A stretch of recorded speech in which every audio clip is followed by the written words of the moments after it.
Hello, my name is Aaron Wheeler. I'm editor-in-chief of the journal Lab on a Chip, published by the Royal Society of Chemistry.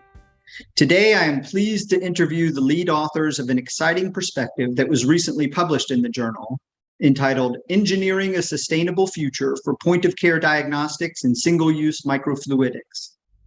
This article is open access and thus free to view, and we've included a link in the description of this file. I encourage you to check it out.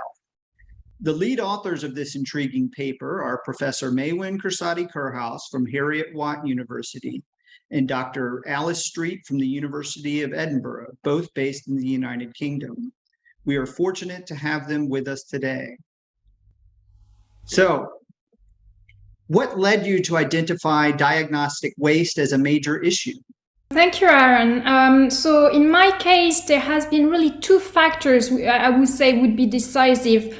So from the beginning of my studies as a PhD candidate back in 2007 or so, I felt incredibly uncomfortable with the amount of plastic waste that my research into blood diagnostic was creating. And at the back of my mind, there was always, what can I do at my level to ensure that the product of my research in a research setting or in a commercial setting would not end up being a problem in itself. So that realization really planted the seed of, what else than plastic, glass, silicon could be used in diagnostic. And secondly, I had incredibly illuminating chats with Nick Lohman and Josh Quick, who conducted a massive genomic analysis in New Guinea at the peak of the Ebola pandemic or epidemic. And Josh Quick told me that after the viral RNA extraction, all the plastic used was actually burned on a pit on the ground.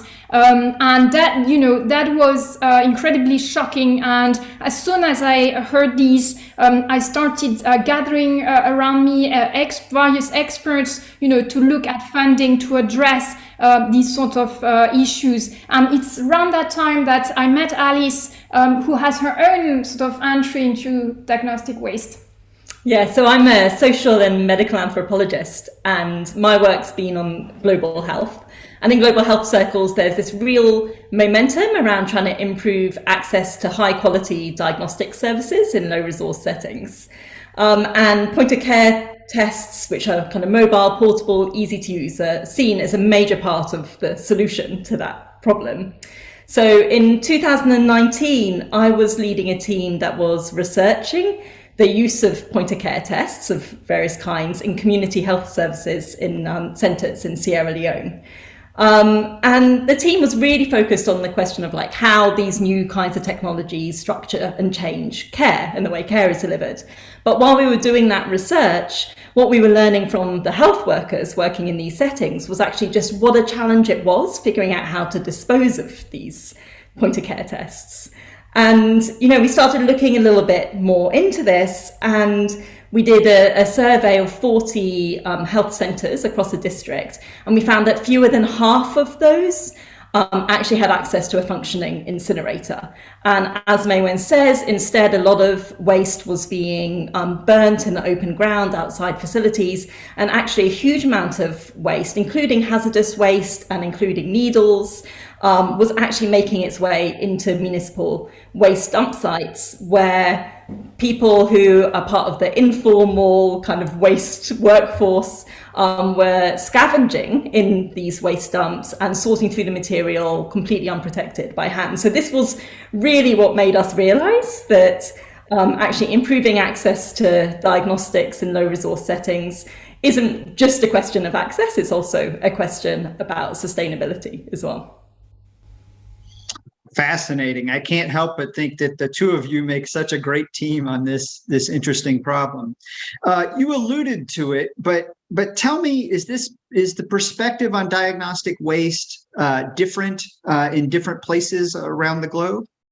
Yeah, absolutely. Alice, you're best to answer. Yeah, I think this is kind of where our collaboration really has started, because if you take diagnostic products, they usually have a label with instructions on them for how to dispose of them safely. And by default, most of these labels simply state that a product should be disposed of in line with national guidelines. But both like national guidelines and also waste management infrastructure for being able to meet those guidelines and comply with them are really different in different countries around the world. They vary hugely.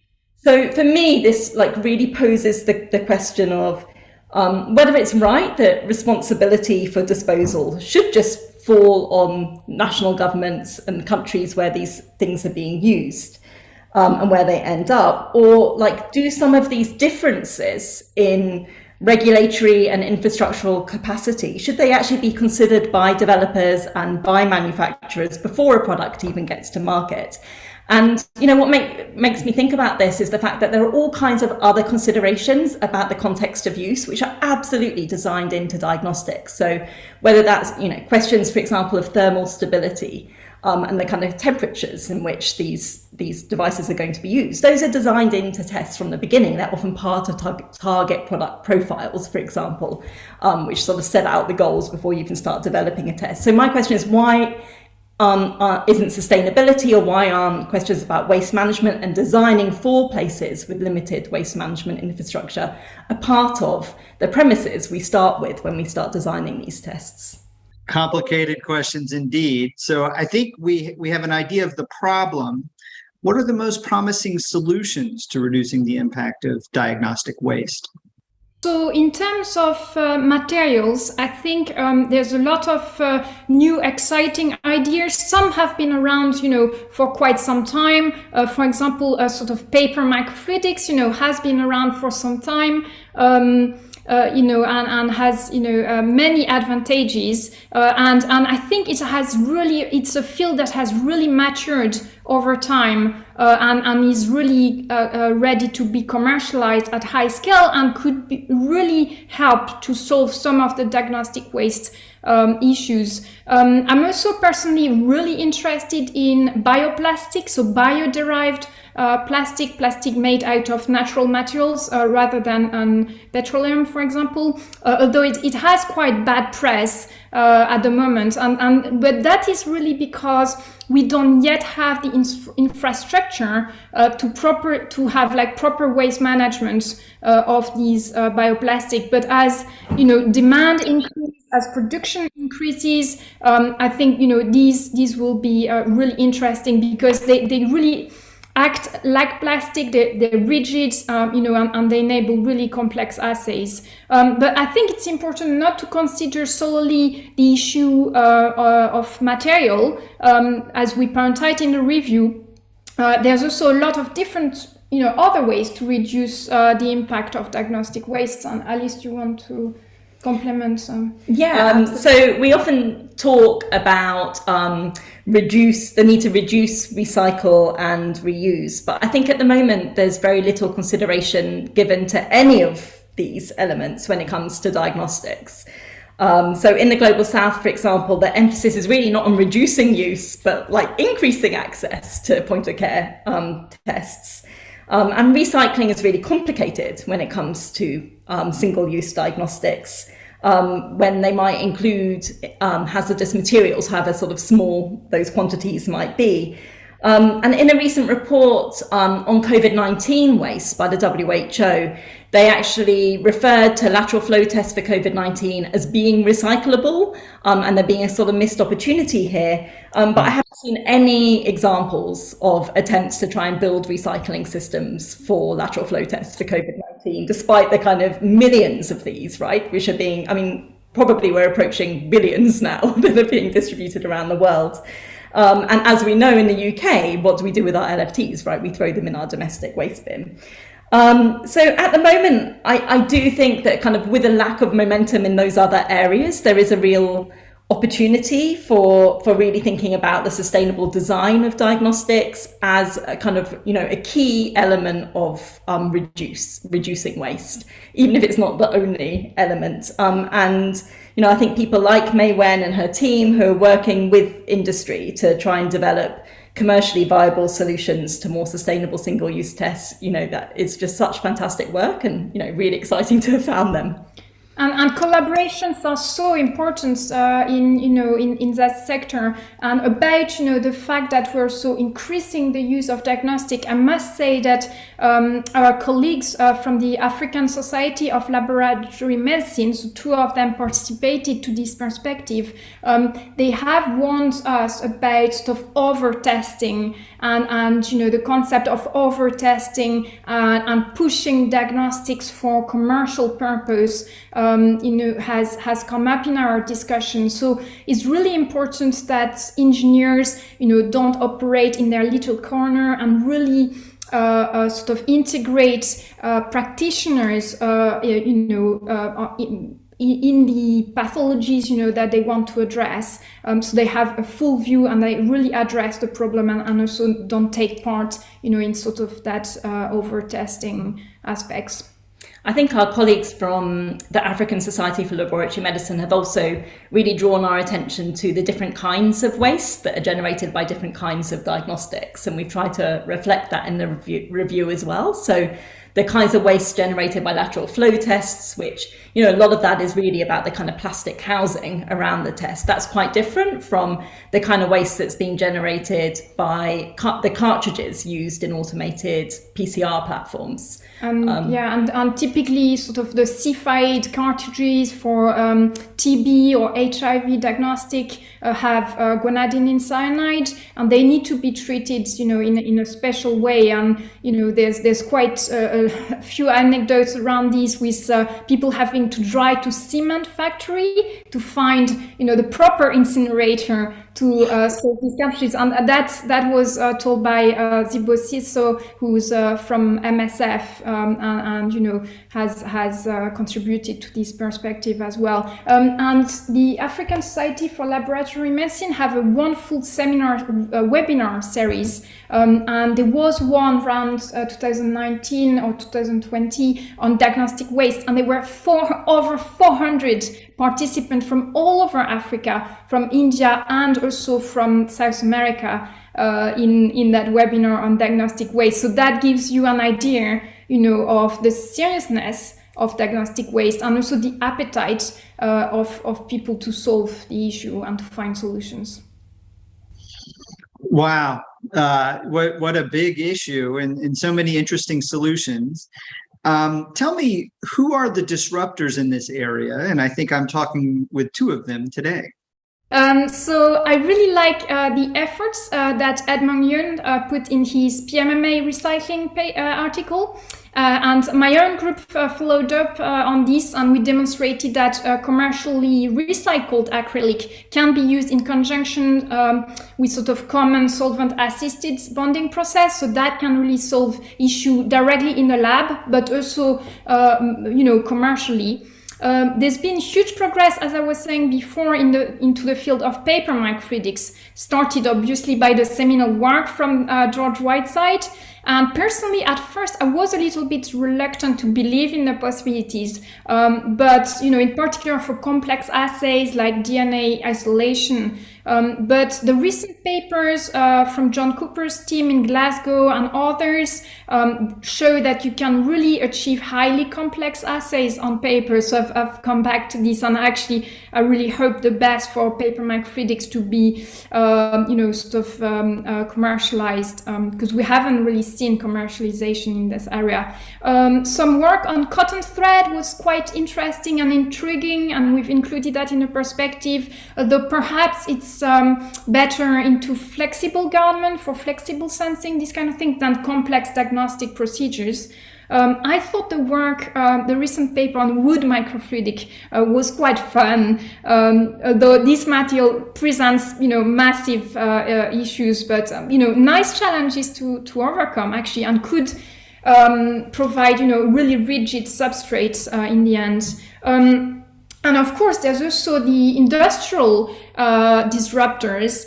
So there's the company Diagnostic in the US has developed the first FDA-approved pregnancy test, lateral flow assay that can be flushed in the toilets, which is amazing. And they're are two European players as well, which are closely following up. One is Mologic, also a lateral flow assay provider, and another way is Heriot-Watt. It's a spin-out or startup in the Netherlands. And then there's the classic the classic microfluidic manufacturers, some of which we have interacted with.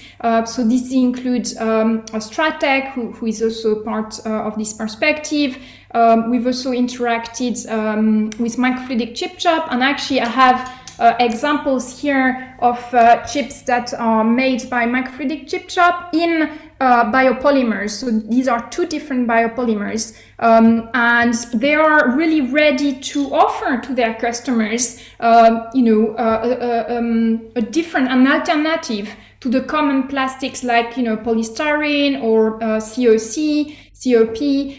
They are ready to offer these bioplastic, which have excellent transparency, very little autofluorescence, and have a lower footprint, environmental footprint. So lots of exciting work in this field. Yeah, I think what we've seen is there's huge appetite among in the commercial sector and industry to try and start developing solutions to this. But I think what we've really got to look at is where the incentives are and how to sort of set up the structures within which that becomes viable commercially. And I think that, a lot of those players are sort of struggling to figure out actually a kind of viable business model at the moment for sustainable diagnostics. The pandemic has definitely accelerated, I would say, this desire, because the greater public also has become more aware of of medical waste. With the amount of PPE thrown, etc., the plastic that they throw when they test themselves for COVID, etc., and that puts pressure on the commercial providers, to offer more sustainable solutions. It is. The more I learn, the bigger the problem is. It's so exciting. The researchers and companies that you mentioned, of course, will be familiar to readers of Lab on a Chip. Tell me, speaking of readers of Lab on a Chip, what advice would you give to researchers in this area who would like to start embedding sustainability in their research? Yes. So I would advise to start by creating a mini life cycle of the device that they're working on. So what materials they're using, how much weight, what power tools are they using, how much energy do they consume, and it can be quite a qualitative exercise at first. No need, to go straight to the numbers, but then they can think, where can I possibly act at my level?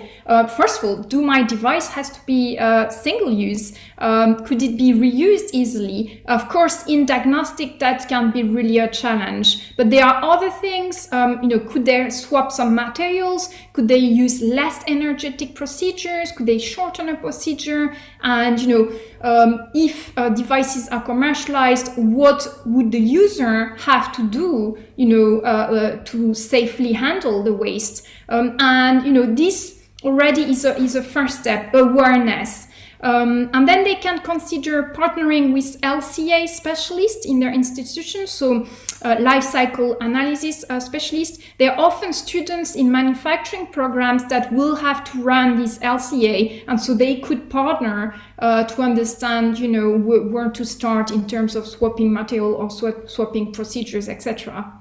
Alice, do you want to? Yeah, so I have a couple of thoughts, both from the perspective of product development and technological development, but also from a social science perspective. So, I think our conversations really began with me kind of trying to explain to Maïwenn the kinds of conditions in many health systems in the global south that these kinds of devices might ultimately find their way to.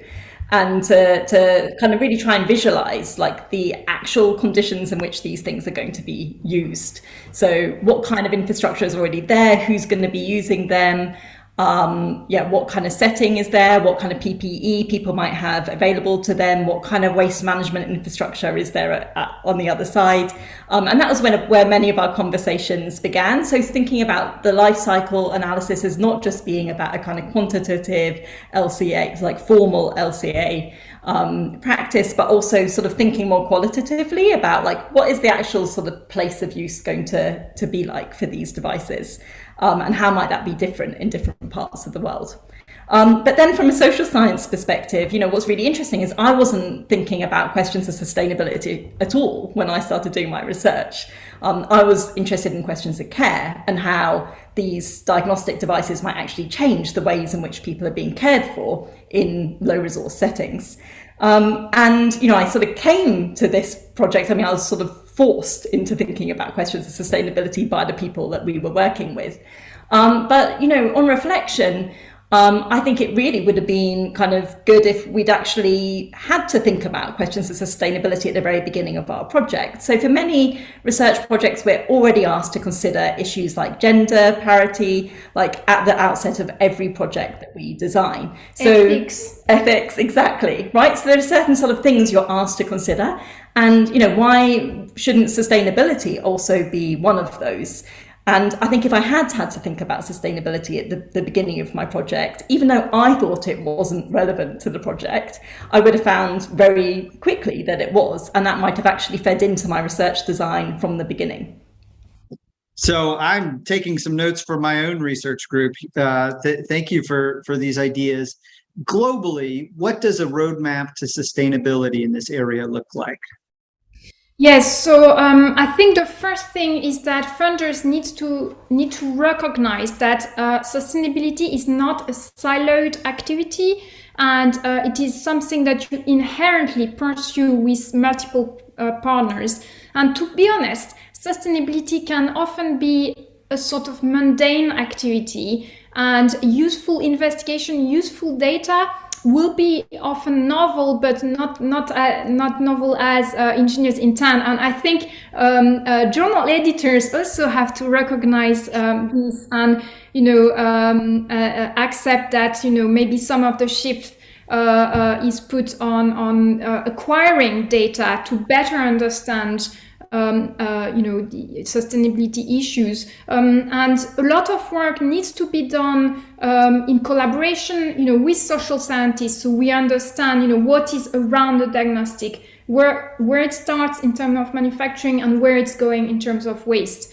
And then obviously a really important milestone is for diagnostic manufacturers to step up and work with academia to develop sustainable and safe solutions. And the replacements of guanidine cyanate also is one example, which some manufacturers have started answering to. Yeah, I mean, I think absolutely, I think that a roadmap for sustainability starts with the people who are developing, manufacturing these devices, but they also have to have incentives to factor sustainability into these devices. So at the moment in global health circles, which is really where my work is focused, the main consideration when it comes to diagnostic access is affordability. And as long as that's the case, there won't be much incentive for academics, developers or manufacturers to really start developing more sustainable products. So I think at a policy level, we need the values of sustainability to be built into the discussions and the kind of priority setting for diagnostics. There was a recent Lancet commission on diagnostics that was published in October last year, and there was no mention of waste management infrastructure or sustainable diagnostics in that entire commission, which I found really shocking. So that's the kind of place where we need to be taking, raising sustainability as a kind of priority. And also, as our paper points out, there's really a need for more regulation in this area to incentivize sustainable product development. And until recently, healthcare waste has really been sort of given a bit of an exception to many of the kinds of environmental regulations in place for other sectors around waste and responsibility for waste. And I think this is starting to change. Now the healthcare sector is actually recognized to be like a major contributor to carbon emissions and to other kinds of pollution. So we really need to figure out how to regulate medical devices in a way that incentivizes sustainable innovation in this area. Sounds like a big problem, but I really like how you've divided it into pieces that individuals can work on and pieces that societies can work on. This has been a fascinating discussion. Maïwenn and Alice, thank you for joining us today. And thank you for publishing this paper in Lab on a Chip.